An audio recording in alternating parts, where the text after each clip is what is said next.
পদ্মায় নাব্যতা সংকটে রাজবাড়ীর জৌকুরা ঘাট দূরে চলে যাওয়ায় চরম দুর্ভোগে পড়েছেন যাত্রীরা। ঘোড়ার গাড়িতে বা পায়ে হেঁটে প্রায় 2 কিলোমিটার বালুচর পাড়ি দিয়ে যেতে হচ্ছে ঘাটে। আর ফেরি বন্ধ থাকায় জৌকুরা থেকে পাবনার নাজিরগঞ্জ নৌপথে ট্রলারে ঝুঁকি নিয়ে প্রতিদিন নদী পার হচ্ছেন হাজারো যাত্রী। 3 মাস ধরে এই সংকট চলছে, তবে দ্রুত ব্যবস্থা নেওয়ার আশ্বাস দিয়েছে কর্তৃপক্ষ।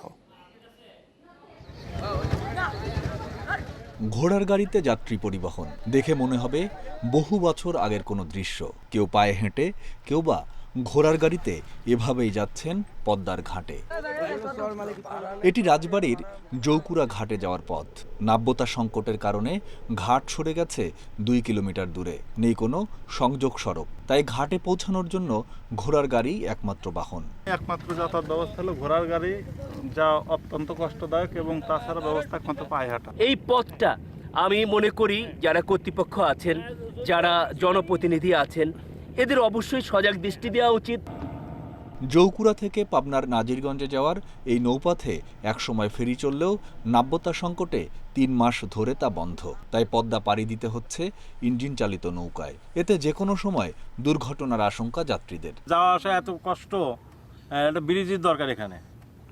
আর ভাড়াও তো যার যেরকম ইচ্ছে সেরকম নিচ্ছে। এখন মাঝে থাকে একটু ঝাঁকি হয়, সমস্যা হয় আর কি, মনে হয় যে সমস্যা হতে পারে।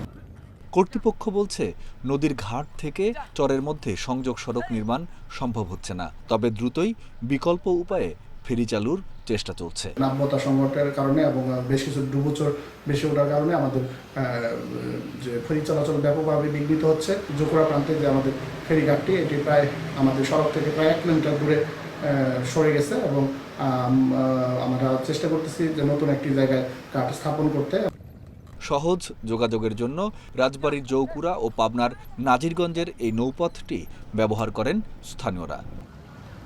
Independent news desk.